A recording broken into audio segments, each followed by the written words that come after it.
Ogni volta che tu dici che io non ti amo, brucia il mondo, cade il sogno, sento che ho bisogno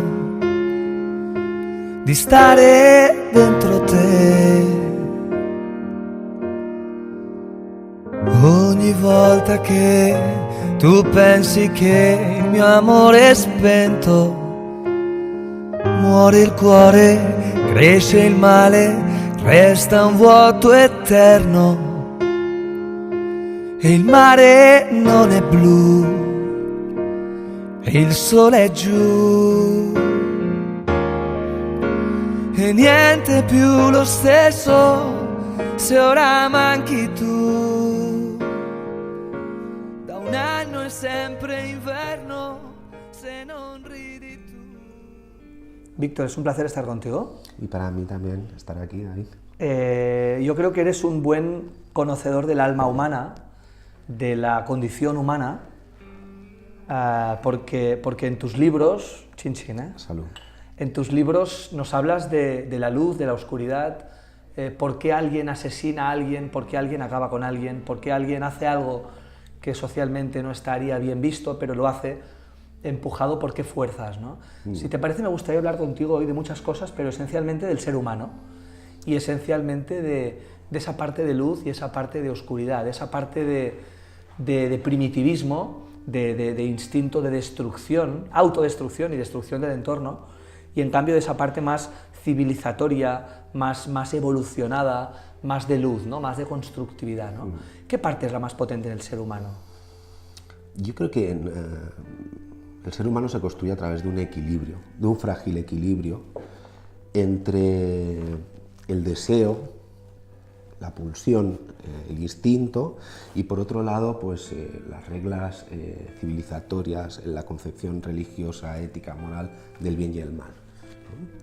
Yo diría que el instinto es algo que nos es evidentemente innato y lo otro es una construcción, es un artificio que nosotros hemos decidido tener para poder convivir, ¿no? Interesante lo que dices, o sea, lo otro tiene mucha fuerza, porque claro, si lo otro es innato, claro, y lo demás es como un añadido, claro, lo que tiene fuerza es eso que está dentro, ¿no? Entonces, lo que pienso yo que explica realmente al ser humano, si es que el ser humano tiene explicación, que esa sería es otra, yo creo que básicamente es eso, la contradicción y el conflicto. Yo hablo muchas veces de que a un ser humano, para comprenderlo, no basta con analizar sus actos, porque al final los actos lo que nos permiten es juzgar. Claro. Juzgar, bueno, pues la consecuencia de una acción. Y es la parte final de la película. Y esa es la parte final, pero la parte que interesa, o que a mí me interesa para entender un poco lo que somos y cómo somos, es sobre todo la motivación. Es decir, para tener una visión de conjunto, tú te tienes que acercar a una realidad de manera, yo diría, sin prejuicios, sin ideas preconcebidas. Y eso te lleva a la raíz de los actos. Es decir, el acto es digamos, el reflejo final, pero ¿de dónde viene todo eso? ¿No? Por tanto, cuando tú hablas de alguien que asesina a alguien, de alguien que hace algo contra natura o contra sociedad, etcétera, en general, ¿de dónde viene este instinto? ¿De dónde son tus personajes? ¿Por qué matan? ¿Por qué asesinan? ¿Por qué hacen algo que se supone que no deberían haber hecho? ¿Cuál es el origen? ¿Cuál es el motor de eso? De la destrucción, de la muerte. En mi caso, o en el tipo de los personajes que yo intento crear, ese origen está casi siempre en el pasado. En el pasado. En el pasado. ¿Por qué? Porque por vivencia personal, por experiencia personal, por interés, yo siempre he pensado que lo que somos es una consecuencia de lo que fuimos, ¿no?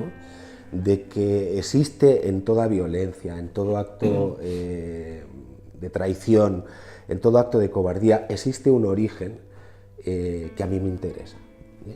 Yo siempre he dicho que me veo a mí mismo como una especie de cirujano. Sí, lo eres. Como una especie de médico yo te veo forense, bisturí, ¿no? llevas unas gafas en la mano, pero yo veo un bisturí por ahí. Pues imagínate que diseccionamos, imagínate que lo que decía Aristóteles fuera verdad y que existiera eso que llamamos el alma humana, ¿no?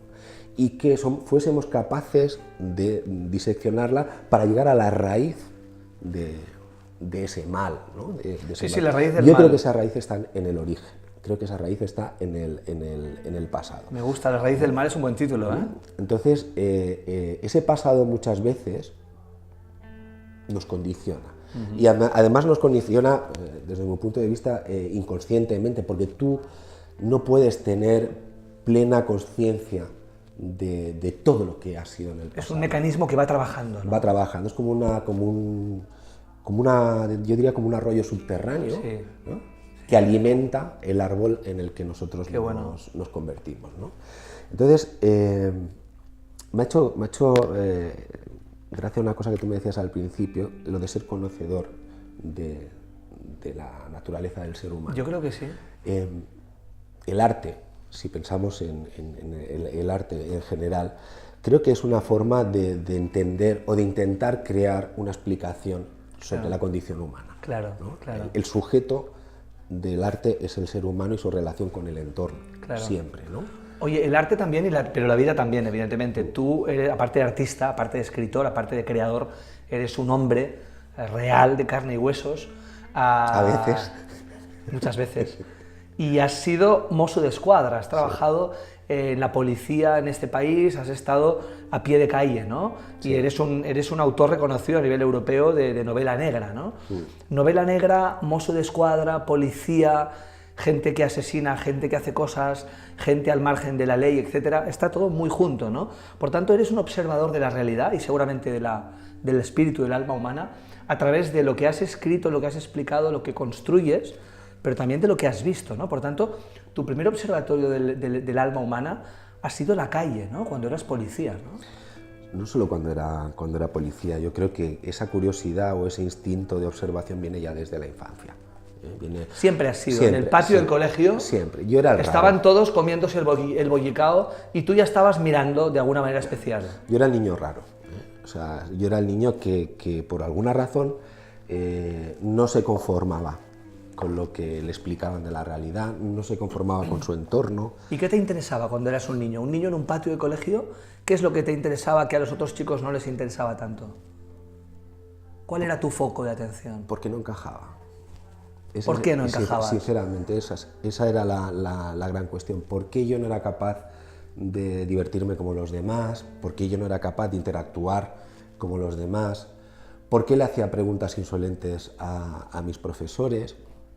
Entonces, desde que era niño, creo que como cualquier persona, lo que queremos es que nos acepten. Queremos encajar, queremos ser como los demás. Totalmente. En realidad. Totalmente. ¿No? Que nos quieran aceptar. Exactamente. Y yo, por lo que sea, pues porque, bueno, no sé si por mi entorno familiar, pues no, sentía que no encajaba, que estaba desubicado. Como aparte, estabas aparte. Sí. Y necesitaba entender, analizar esa realidad, ¿no? Y eso te convierte en una persona observadora.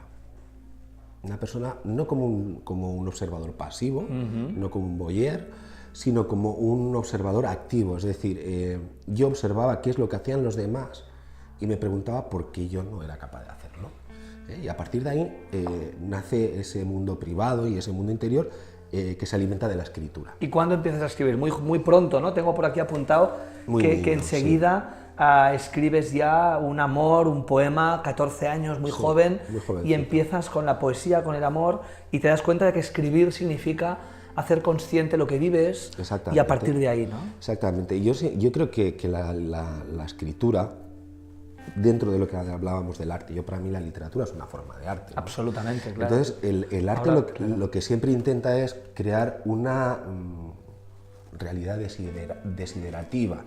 Es decir, construimos una realidad donde encajemos, construimos una realidad donde todas las piezas encuentren su encaje, ¿no? A nuestra medida un poco, claro, ¿no? Entonces yo me di cuenta enseguida de que esas pulsiones tristes o esas pulsiones de soledad o esas pulsiones de inconformismo que yo sentía, a través de la escritura encontraban una lógica, ¿no? Entonces, mi primer paso a la escritura es intimista, es entenderme a mí mismo, es poner sobre un papel reglas o cuestiones que a mí me permitieran ordenar mi pensamiento. Es un diálogo interior contigo mismo. Exactamente. Esa pulsión a mí no me ha abandonado nunca a lo largo de mi vida. Y cuando yo decidí entrar en la policía por circunstancias totalmente anecdóticas, porque muchas veces las decisiones importantes de la vida te llegan de manera aparentemente anecdótica. Es verdad, es verdad. Esa pulsión seguía existiendo, es decir, mi interés primero en entrar, cuando yo entré en los Mossos d'Esquadra, era esa curiosidad por el otro. ¿Me explico? Era esa necesidad de entender todo lo que estaba pasando a mi alrededor y por qué yo seguía sin encajar. Yo te tengo que decir que la experiencia de Mossos d'Esquadra durante 20 años ha sido muy importante en mi vida. Claro. Ha sido importante, en primer lugar, porque han sido 20 años de mi vida, Sí.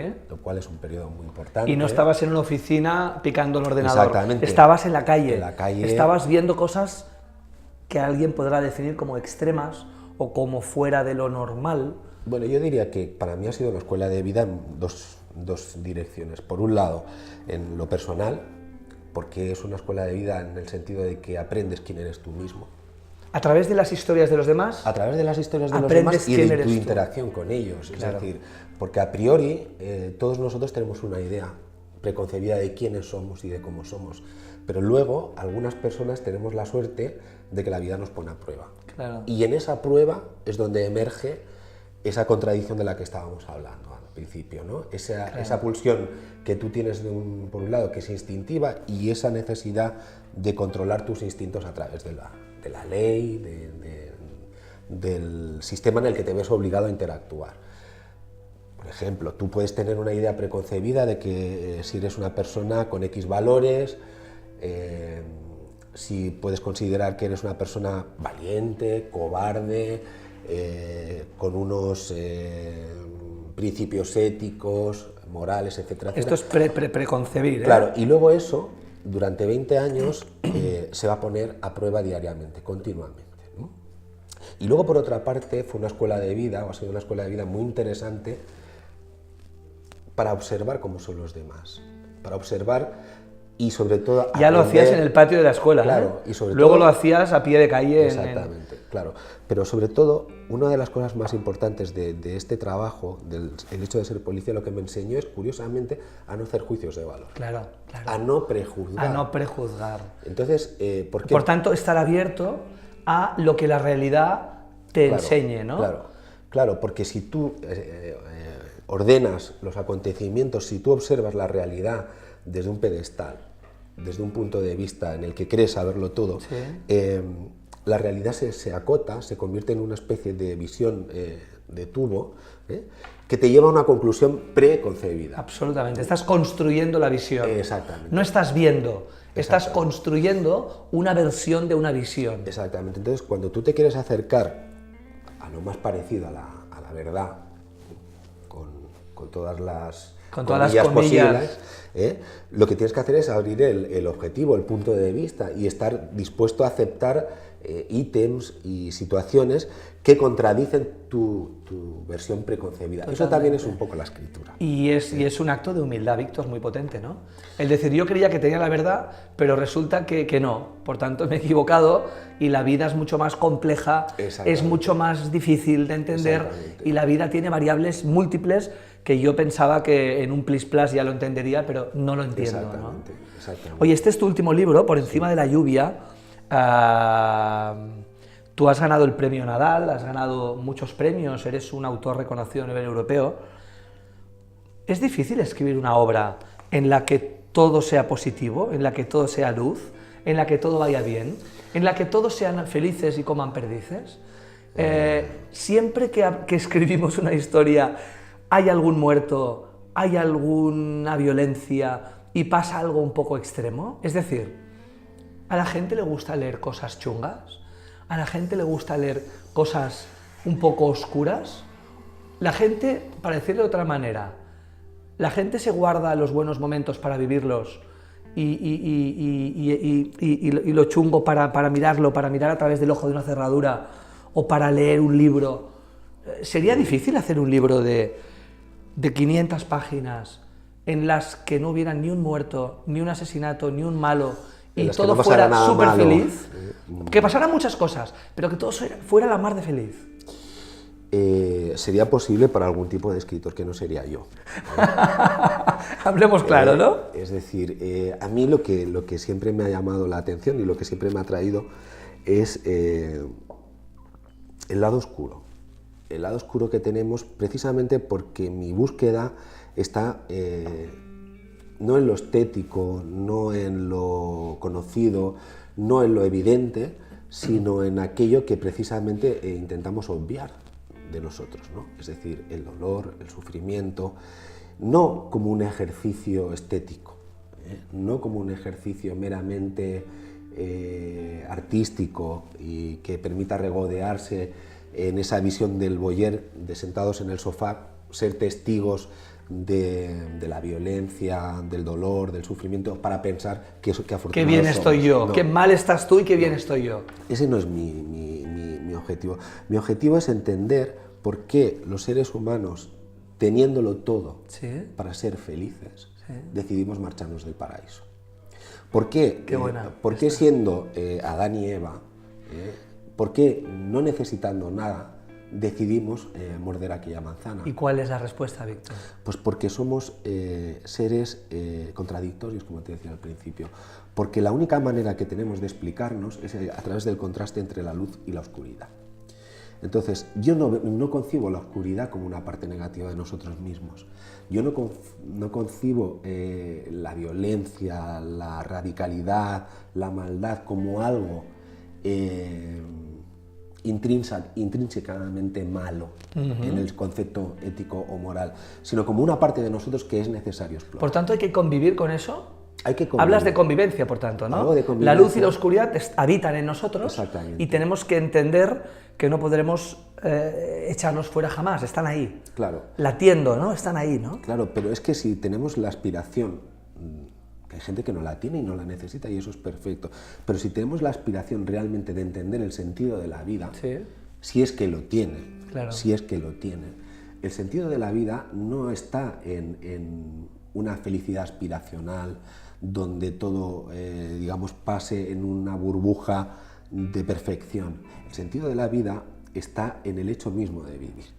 Y quien no quiera ver o quien no quiera entender que una parte muy importante de la vida se construye a través de la experiencia del dolor, nunca entenderá lo que es vivir. Jamás. O sea, es un ingrediente imprescindible de la vida. Y sobre todo porque, como decíamos al principio, como comentábamos al principio, no me interesan los actos ya están ahí. Los hechos o sea, el hecho de que el mundo es imperfecto y de que nosotros nos construimos nuestro propio infierno están ahí. No necesitamos constatarlos, pero sí que necesitamos entender por qué. ¿Por qué somos capaces de aceptar una realidad tan líquida como la que vivimos? ¿Por qué somos capaces de absorber de una manera totalmente abstracta el mal que nos rodea y sin embargo seguir viviendo? ¿Por qué tenemos esa pulsión de las pequeñas maldades cotidianas? ¿Por qué? Porque el hecho es que las tenemos. ¿Y tú qué respuesta darías a ese por qué? Yo no tengo respuestas. ¿O tienes algunas Tengo intuiciones. Algunas intuiciones? Tengo intuiciones. Dime algún porqué intuitivo desde tu, repito, desde tu observatorio, ¿no? 20 años en la calle como policía, como Mosu, Pues mira, y ahora muchos años escribiendo libros en los que hablas de esta disección, este bisturí del por qué hacemos estas cosas, ¿no? Yo creo que porque somos seres aspiracionales. O sea, yo creo que somos seres que aspiramos a una visión de nosotros mismos, a una versión de nosotros mismos idealizada, y que muy a menudo la vida nos demuestra, los hechos nos demuestran nuestras limitaciones, y eso nos genera frustración. Y de alguna manera nos revolvemos contra esa evidencia de que no somos lo que queremos. O sea, le pedimos cosas a la vida nos pega una patada en la cara Y nosotros nos revolvemos. y entonces nos cabreamos con la vida, ¿no? Exactamente.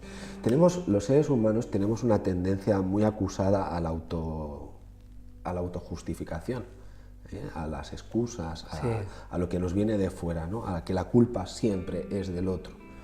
Pero el verdadero conocimiento de un ser humano, el verdadero camino de un ser humano está en el autorreconocer las propias limitaciones, y eso es muy difícil. Claro. Eso es muy complicado. Claro. Entonces yo lo que intento siempre, a través de mis personajes, de las personas que habitan mis novelas, tus obras, sí, es decirle a la gente que tiene que aceptar lo que es, ¿sabes? Y que eso no es óbice para que luches contra esa parte oscura, ¿no? Esto lo decía muy bien Albert Camus, que es uno de mis escritores de referencia. Bueno, ¿no? tú publicas en Actes Sud, sí. que es una editorial de gran prestigio, en Francia están Gallimard, Actes Sud, sí. Tú publicas en Actes Sud y es la editorial también de Camus, de grandes de autores, Antoine de Saint-Exupéry, etcétera, sí. ¿no? Pues, por ejemplo, Camus decía hablaba en El extranjero, en el mito de Sísifo, hace un relato del ser humano que a mí me apasiona, y él dice que hay que entender que el ser humano en sí mismo es un ente doloroso, un ente. Qué fuerte. Un ente doloroso. Pero eso no te excusa para luchar contra ese dolor. Es decir, a mí lo que me interesa del ser humano doliente no es la resignación, no es ni siquiera la resiliencia, sino que es la capacidad de conocerse para intentar cambiarse. Esa es mi utopía. Esa visión que yo tengo del ser humano es la de un hombre capaz de transformarse a través del conocimiento. Has hablado de utopía, Víctor. ¿Es una utopía? Es una utopía porque es un camino aspiracional. Eduardo Galeano decía, la utopía no sirve para llegar a ella, sirve para seguir caminando. Exactamente, es eso, ¿no? Entonces, yo creo que el ser humano, intrínsecamente, si hablamos del bien y del mal, intrínsecamente, no es ni bueno ni malo, simplemente es un ser que necesita encontrarse.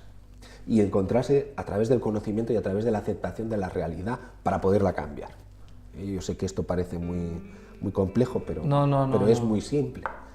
Muy simple en la formulación. En la enunciación. Luego, a la hora de construir eso y de hacerlo, es muchísimo más complejo. Víctor, me gustaría que a través de 3 personajes tuyos, de 3 novelas, por ejemplo, Germinal Ibarra, que es ese policía desencantado de la víspera de casi todo, la novela con la que has ganado el premio Nadal, importantísimo premio Nadal, que te hacía tanta ilusión. Yo vi esa noche a través de televisión, vi la gala de premios, te vi a ti, no te conocía, pequeño, estabas ¿verdad? Emocionadísimo, te brillaban los ojos y dijiste, es que tantos años soñando con este momento tan bonito y estoy aquí, ¿no? Sí. Por tanto, 3 personajes tuyos y explícame un poco cómo los construyes, a partir de qué elementos construyes a estos 3 personajes y un poco ellos qué nos enseñan a nosotros, qué manera de vivir tienen, ¿no? Muy interesante la cuestión. Empecemos por Germinal Ibarra. Sí, mira, yo empezaré diciéndote un poco una cosa que leí en un libro de Philip Roth, en Pastoral Americana, que él decía que él no construía personajes, construía personas verbales. Y a mí eso me encantó. Personas verbales. Construir personas a través de las palabras, ¿no? Y yo intento un poco hacer lo mismo. Entonces, cada personaje es una persona que intenta tener una voz propia, que no siempre tiene que ver con la mía. De hecho, busco precisamente pues un poco lo que estamos teniendo tú y yo, un diálogo con alguien que yo no conozco, que quiero conocer y al que le hago una pregunta. Mis personajes se construyen así, ¿no? De alguna manera. Entonces, en el caso, por ejemplo, de Germinal Ibarra, es un personaje, el protagonista de La víspera de casi todo, en principio arquetípico.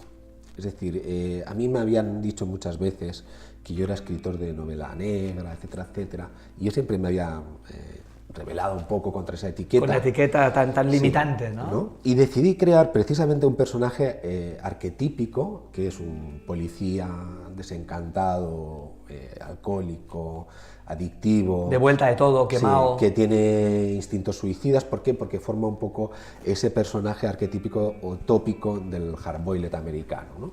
Y a partir de ese tópico, destruirlo para construir una identidad humana, es decir, una persona real, ¿no? Y creo que es un ejercicio muy interesante el ver, el que el lector descubra cómo detrás de ese personaje que nace de una manera construida artificialmente, emerge una persona real. Y hay un momento en la novela en que ya te olvidas de que esa persona es un policía, sí, y que te interesas por la persona como padre de familia, que tiene un hijo con una enfermedad rara, que es el síndrome de Williams, que está enamorado profundamente de su mujer, pero que ve cómo la enfermedad de larga duración de su hijo está minando y desgastando su relación. Y luego cómo todo el dolor y todo el sufrimiento y toda la tristeza de Germinal Ibarra hombre viene de su infancia, viene de esa niñez donde Germinal Ibarra iba a visitar con su madre a su padre a un psiquiátrico, porque su padre estaba encerrado en un psiquiátrico, y el miedo y el pavor que él sentía cuando veía a aquel hombre al que le decían este es tu padre, y sin embargo él solo veía a un hombre con los ojos idos, que le hablaba de la Guerra Civil Española, que cuando lo cogía se aterrorizaba, ¿no? Y de cosas que a él le pasan. Entonces yo utilizo a Germinal Ibarra, por ejemplo, para hablar de cómo un hombre que ha tenido una infancia muy dura, muy difícil, es capaz de reconstruirse a sí mismo, de crear una identidad de hombre fuerte para vencer a ese niño, ¿no? En el caso de Germinal Ibarra se hace policía para vencer los monstruos de su infancia, aquellos que le hicieron daño cuando él era niño. Un niño con miedo se convierte en un hombre fuerte. Se quiere convertir en un héroe, ¿no? No tanto para proteger a los demás, sino sobre todo para protegerse a sí mismo, ¿no? Pues construyo este tipo de personajes así. Otro personaje de otra novela. Pues otro personaje que me interesa mucho, por ejemplo, es otro malo arquetípico, que sería Igor Stern, el malo, por decirlo de alguna manera, de una novela que a mí me gusta mucho, que es Un millón de gotas. Y es un poco también lo mismo, es construir a través de un tópico una identidad totalmente humana, ¿no? Igor Stern es un hombre sin escrúpulos que ha crecido en la Unión Soviética de los años post-revolución, que ha visto morir a sus padres, que se ha convertido de muy jovencito en ha entendido que la única forma de enfrentarse al mundo es la violencia, ¿no? Y que para que el mundo no le haga daño, él tiene que hacerle daño al mundo. Claro, esto pasa, a veces la gente cree que relacionarse con el mundo o relacionarse con nosotros es a través de la violencia. A través de la Otros, fuerza, ¿no? la fuerza, ¿no? Creen que es el único mecanismo. Seguramente, como decías tú, porque en el pasado, en su familia o en su entorno, han visto a otros seres humanos que se han relacionado con el mundo desde la violencia, ¿no? Claro. Entonces, precisamente este personaje que es totalmente amoral, sin embargo tiene su propia ética. Y a través de esa ética el lector se va adentrando en un tipo que al principio nos parece monstruoso, para acabar comprendiendo que los monstruos absolutos no existen. Claro, claro. Que en el fondo todo monstruo lo que busca es encontrar su espacio, dónde encajar. Vuelvo a mí. Vuelves a tu patio de infancia, a tu patio de cole, ¿no? Entonces, Igor Stern pues, es una persona que en un momento determinado tiene poder sobre la vida y la muerte de una niña, y cuando todo el mundo asume que lo que va a hacer es matar a esa niña porque es su devenir natural, precisamente lo que hace es protegerla y construirla a su imagen y semejanza, ¿no? Por tanto, rompe con la inercia de un personaje mecánico que lo siguiente que va a hacer es matarla con una pistola, con un cuchillo, es igual, pero matarla, no. Pues ahí separa el personaje y cambia. Y emerge el ser humano. Claro. ¿no? Y por hablarte de un tercer personaje, pues por ejemplo, de Por encima de la lluvia, ¿sí? Un personaje maravilloso que es el profesor Marqués, ¿no? Que me encanta. El profesor Marqués es un hombre de 80 y muchos años que está en una residencia de ancianos, y es ese tipo de hombre que a mí me gustaría ser cuando sea mayor. Te estás proyectando ahí, ¿no? Marqués es un enfant terrible, es un rebelde sin causa, es un hombre que solo causa problemas en la residencia donde está, a los enfermeros, al resto de pacientes, y que se termina suicidando. Pero se termina suicidando de una manera, no como una derrota, sino como una liberación. Este personaje a mí me permite hablar de un tema muy poco trillado en nuestra literatura, y que una cuestión que se afronta de manera muy parcial en nuestra sociedad, que es hablar sobre la eutanasia, el derecho a la libre elección de cómo morir, etcétera, etcétera. La muerte digna. Sí, Marqués es una persona, es un enfermo terminal, tiene una cirrosis terminal, y él decide simplemente que va a ser dueño de su muerte, igual que lo ha sido de su vida. De su vida, ¿no? Entonces, este Qué bonito personaje a mí me permite hablar de un tipo de libertad que muchas veces nosotros relacionamos con la locura. Sí, y que simplemente es no seguir el paradigma, no seguir los pasos marcados por los demás. Bueno, todo lo que socialmente se aleja del canon, del estándar, es definido, es categorizado como locura. Locura es lo que no es estándar en la sociedad, ¿no? Exactamente. Y el caso de Marqués, su locura no es una locura diagnosticada, porque él no tiene realmente ningún tipo de enfermedad mental, sino que simplemente es una elección. Claro. Es la libertad. Entonces, cuando yo muchas veces he dicho que yo soy una especie de loco consciente, es porque yo a lo largo de mi vida he tomado decisiones y he hecho elecciones contra, muchas veces, contra pronóstico. El sentido común. No hagas eso, Víctor, no dejes los Mossos d'Esquadra, que es un sueldo fijo, no te líes a hacerte escritor. Oiga, yo creo que tengo que ir por ahí. Exactamente, y hay que tener un cierto orgullo de ser uno mismo. Totalmente, en la vida, ¿no? totalmente. O sea, hay que tener, yo creo muchas veces que estamos cayendo en el discurso, yo hablaba antes de la realidad líquida, ¿no? Estamos cayendo en el discurso de lo políticamente correcto, estamos cayendo en el discurso de lo aparente, pero creo que hay que preservar ese derecho a la libertad individual, a la rebeldía individual, ¿no? Entonces yo...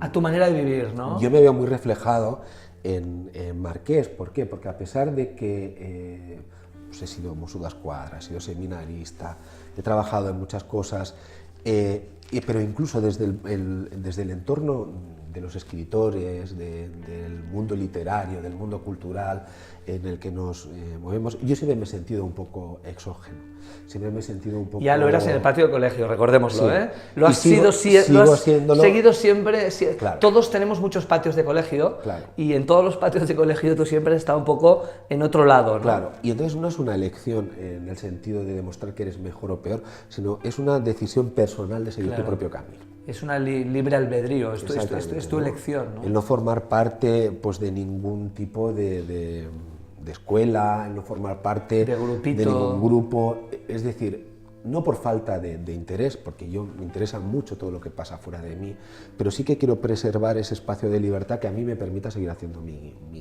camino, ¿no? Por ejemplo, pues por eso no escribo en ningún medio de comunicación, un medio de divulgación y tal, porque me quiero sentir libre de mis opiniones, de lo que hago y de lo que... No quieres servir, que tu voz no sirva a otros intereses. Exactamente. Tu voz habla de ti y habla a través de tu visión de las cosas, ¿no? Sin sentirte mediatizado. Oye, acaban de darte ni más ni menos que te acaban de designar Caballero de las Letras y las Artes de la Academia Francesa. Esto es una maravilla, ¿eh? Esto en francés es algo así como Chevalier de l'Ordre des Arts et des Lettres. Bueno, es una locura, ¿no? Esto es claro, la ministra de Cultura francesa hace 4 días te dio esta insignia tan importante. Por cierto, ministra de Cultura actual, que es lectora tuya, etcétera. Bueno, muy potente, ¿no? Por tanto, lo de que no podemos, que a veces pasa tantas veces, ¿no? No poder ser reconocido en tu propia tierra, esto sigue pasando. Necesitamos que alguien desde fuera nos legitime y nos avale, ¿no, Víctor? Creo que forma parte de una cultura atávica que está en nosotros. Creo que eso no me pasa solo a mí. No, esto es súper general. A muchísima gente, y hay que aceptarlo como parte de la realidad de lo que somos. Esto me dejas que me vaya un poco... Por favor. Mientras no te levantes y te vayas de verdad, si te vas mentalmente, creativamente, me parece estupendo. No, pero es que me parece muy interesante porque para mí el nombramiento ha sido algo importante realmente. Hombre. Sobre todo pues porque yo me siento muy cerca de la cultura francesa. De la cultura francesa, y porque en realidad creo que eso forma parte de un corpus mayor que es la cultura europea, ¿no? Yo soy una persona profundamente europeísta. Entonces creo mucho en las culturas que son permeables, capaces de absorber las mejores tradiciones de cualquier parte, ¿no? Y a veces eso choca con otra visión un poco más endogámica y más cerrada de la cultura que tenemos de aquí, cortijo, ¿no? una cultura de Sí. cortijo, de puertas para adentro. Pero yo sinceramente creo que en ese devenir que te decía anteriormente, de ir buscando un poco tu propio camino, creo que eso me mantiene un poco a salvo también de este tipo de disquisiciones, ¿no? ¿Por qué? Pues por una razón muy sencilla, porque vivimos en un tiempo que valora por encima de todo el éxito. El éxito. El reconocimiento, el éxito. Como concepto, ¿no? Entonces yo he pensado y he Y reflexionado... no tanto el cómo has conseguido el éxito. Bueno, pero... Sí, el éxito, el final de la película. Ya está, ¿no? El último frame. Claro, y realmente yo he reflexionado mucho sobre esto y he llegado a la conclusión de que el éxito es una cosa gaseosa y perniciosa. Hay un hecho objetivable del éxito que está ahí, y luego hay una visión subjetiva del éxito que tiene más que ver con qué es lo que tú te has propuesto y en qué punto estás. A mí, tanto en lo objetivo como en lo subjetivo, lo que se me impone es la sensación de que yo estoy muy lejos de eso. Y por tanto, de esa luz un poco perniciosa y un poco engañosa, y por tanto eso me permite seguir haciendo un camino de manera pues, más o menos natural. Ser caballero de las artes y las letras pues es un reconocimiento que está muy bien, pero a fin de cuentas es un reconocimiento de otros,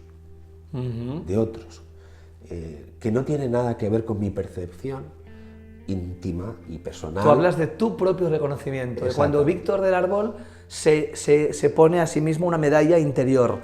Y vuelves al diálogo interior. Exactamente. A ese diálogo interior. Claro. De ese niño que en el patio no entendía cosas y se hacía preguntas. Claro, entonces a mí yo no me siento interpelado por esa visión del ser, no ser profeta en tu tierra o ser más reconocido fuera que en casa. Para mí todo eso es anecdótico, Es decir, por supuesto que yo quiero que me lean, cuantos más lectores mejor, los reconocimientos se agradecen, pero yo ya hace mucho tiempo que dejé que me quité el hábito de la vanidad. ¿Por qué? Porque yo conozco mi camino, sé qué es lo que estoy buscando y sé lo lejos que estoy de alcanzar, ¿no? En esa búsqueda de la comprensión de lo que es el ser humano, estoy muy lejos de tener respuestas.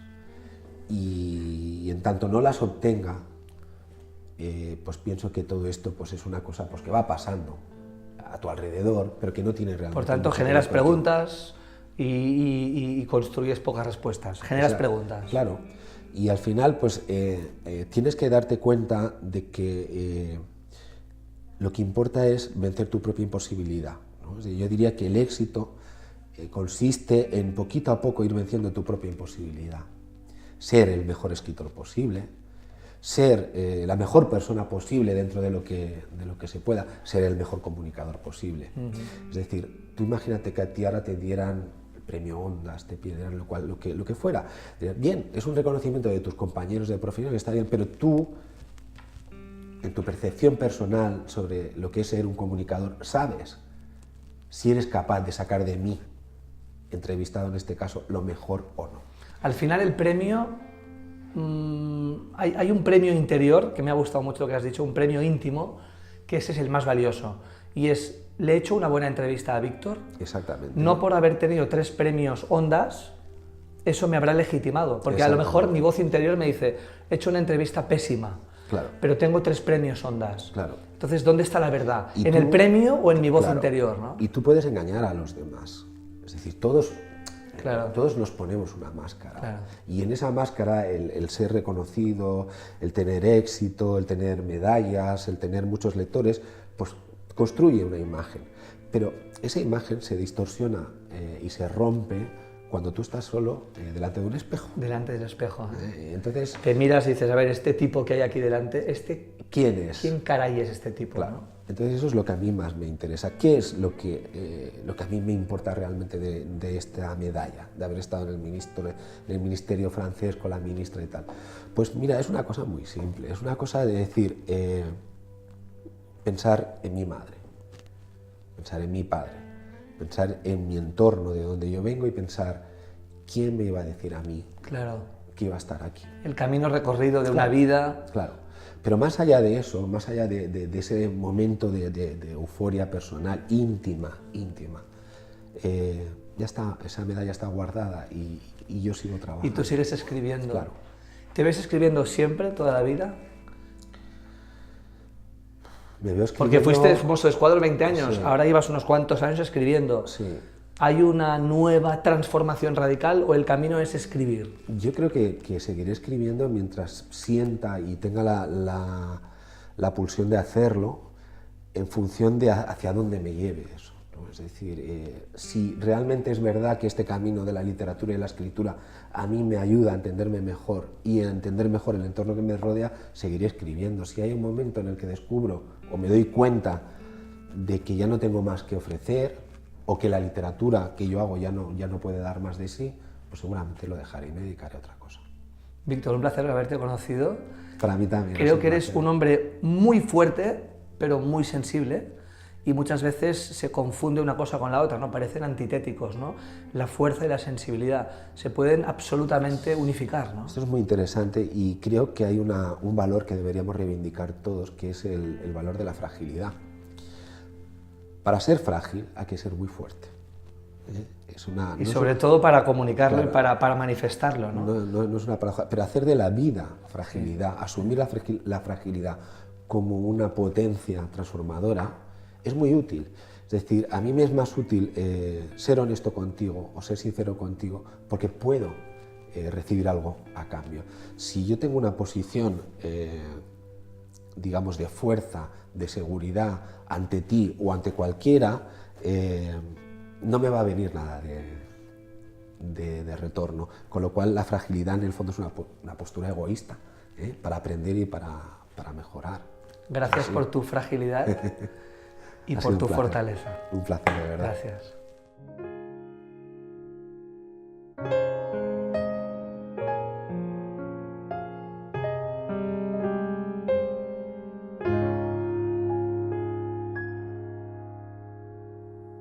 Ogni volta che tu dici che io non ti amo, brucia il mondo